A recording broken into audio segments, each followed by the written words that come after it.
जीवन की सारी समस्याओं का यदि बीज कोई है, जीवन की सारी आपदाओं का, संकटों का, दुख का,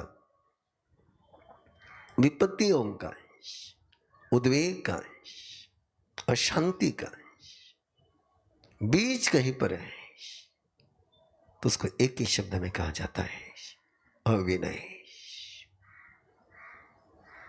जीवन के सारे समाधानों का स्रोत कहीं पर है, सिद्धि का मूल बीज कहीं पर है, समृद्धि का मार्ग कहीं से मिलता है, उसके लिए भी एक ही शब्द है, विनय। विनय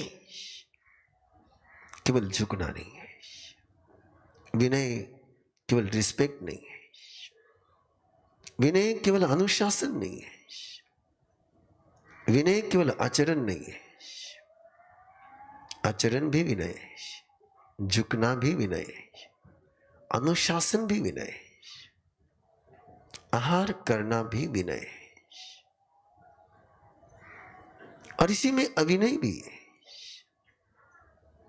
ऐसे अद्भुत विनय और अविनय के इस सम्यक समग्र बोध के अभाव में मेरी चेतना, हम सभी की चेतना जिससे मुक्त होना चाहती है उसी में लिपटती चली जाती है। हम सभी अविनय से मुक्त होना चाहते हैं। विश्व का एक भी प्राणी नहीं है कि जिसने कभी तमन्ना करी हो कि मेरे जीवन में अविनय रहे,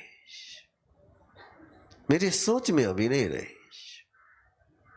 हर व्यक्ति अपनी ओर से, अपनी बुद्धि से प्रयास करता है, अपनी समझ से प्रयास करता है, अपने ही डिक्शनरी से प्रयास करता है विनय का जीवन जीने के लिए।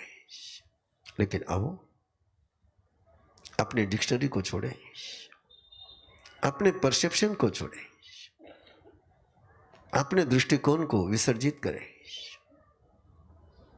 अपने ही सोच से हम प्रभु को सुनेंगे तो प्रभु को सुन ही नहीं पाएंगे। अपने ही विचारों से, अपने ही चश्मे से, अपने ही धारणाओं से यदि प्रभु के वरदानों का मूल्यांकन करेंगे तो अपना ही मूल्यांकन होगा, वो अपनी ही अनुभूति होगी। एक नई डिक्शनरी जो प्रभु की हो, एक नया शब्दकोश जो प्रभु ने दिया हुआ हो, एक नई मूल्यांकन की पद्धति जो प्रभु से मिली हो, उसको ग्रहण करें, उसको संग्रहित करें, उसको जीने का प्रयास करें। संजोग विपमुकस अनगार सभिकुनो विनयम पाव करे स्वामी अनुपुविम सुने हमें। जो इंसिडेंट से फ्री हो जाता है, जो घटनाओं से मुक्त हो जाता है, जो घटनाओं के साथ बंधा हुआ नहीं रहता है। संयोग ये घटना है, संयोग ये प्रसंग है। प्रसंग तो होते ही रहेंगे, घटनाएं होती रहेगी। जब तक ये जीवन है इंसिडेंट्स होते ही रहेंगे, लेकिन इंसिडेंट्स को जो पकड़ के नहीं रखता है, विप्र मुक्त, जो उसको बहुत अच्छी तरह से अंडरस्टैंड करते हुए उससे फ्री हो जाता है। चेक करें हम स्वयं को, मैं भी स्वयं को चेक करूं, हम भी स्वयं को चेक करें। क्या हम घटनाओं से मुक्त हो पाते हैं? क्या हम इंसिडेंट्स को छोड़ते हैं? कि इंसिडेंट्स को कैरी करते हैं? और इंसिडेंट्स को जब हम कैरी करते हैं तो परिणाम क्या आता है? हमारा माइंड कंडीशनल बन जाता है। हमारा माइंड उस इंसिडेंट्स के प्रभाव में ही अगला मूल्यांकन करता है। सबसे महत्वपूर्ण सूत्र कोई है, घटी हुई घटना से बिना उसको दुर्घटना कहे, बिना उसको सुखद घटना कहे, घटना घट गई। और कोई घटना, कोई प्रसंग शाश्वत नहीं होता है। घटना और प्रसंग तो वैसी ही है जैसे पानी में, सागर में लहरें आती हैं और मिट जाती हैं। कोई लहर परमानेंट नहीं होती है। लेकिन अपना मन, अपनी धारणाएं, अपना अंदर का स्ट्रक्चर ऐसा बना हुआ है कि घटना बीत जाती है बाहर से, लेकिन अंदर घटना वैसी ही रहती है।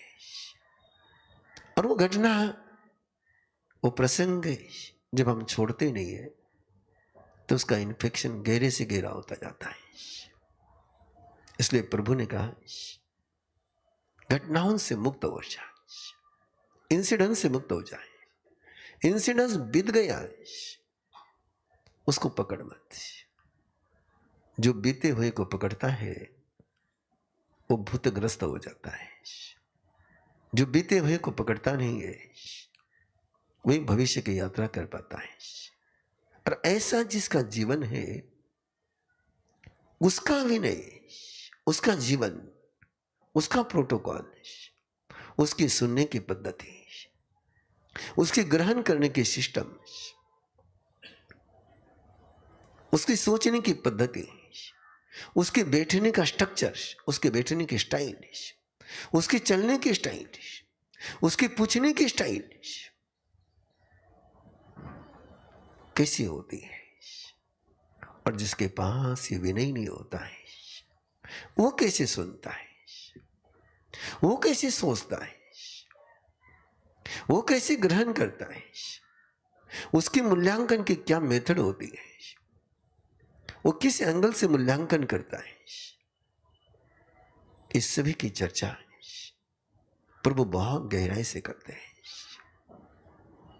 और शिखर पर पहुंचते हुए प्रभु कहते हैं कि जिसने विनय को जीवन में धारण कर लिया, उसका जीवन कैसे होता है, उसके परिणाम कैसे होते हैं। जैसे फल को देख करके बीज का अनुमान किया जाता है, जैसे परिणाम को देख करके कारण को जाना जाता है, वैसे हम अपने जीवन के परिणामों को देखें और उस परिणाम क्योंकि कारण अनदेखा रह जाता है, लेकिन परिणाम देखते हैं। मेरे जीवन में भी वो परिणाम है, अविनय के परिणाम है, तो मैंने अविनय के कारण को देखना चाहिए, उस बीज को देखना चाहिए। और मेरे जीवन में भी विनय के परिणाम है, मैंने उस बीज का सिंचन करना चाहिए, संरक्षण करना चाहिए। अब देखिए विनय और अविनय के इन दोनों ही धाराओं को अपने अंदर में जो निरंतर चलती है। कभी हमारे अंदर विनय की धारा चलती है, कभी हमारे अंदर अविनय की धारा चलती है। आज के इस अनुष्ठान में एक प्रयास करें, एक संकल्प करें कि हमारी अविनय की धारा रेगिस्तान में पहुंच जाए और हमारी विनय की धारा प्रभु के सागर में समर्पित हो जाए। हमारी अविनय की धारा ओस के बूंदों में परिवर्तित हो जाए और हमारी विनय की धारा मोती बन जाए। इसको अच्छी तरह से स्वयं के साथ देखना है। एक आलोचना का प्रसंग है, एक प्रतिक्रमण का प्रसंग है, एक प्रत्याख्यान की विधि है। इस स्वयं को जांचने का, स्वयं को शुद्ध करने का और स्वयं का परिष्कार करने का अवसर है। अब वो स्वयं को देखें, स्वयं को समझें, स्वयं के परिणामों के आधार पर स्वयं के जीवन में देखें कि मेरे जीवन में मूल बीज क्या है, मैं किसका सिंचन कर रहा हूं,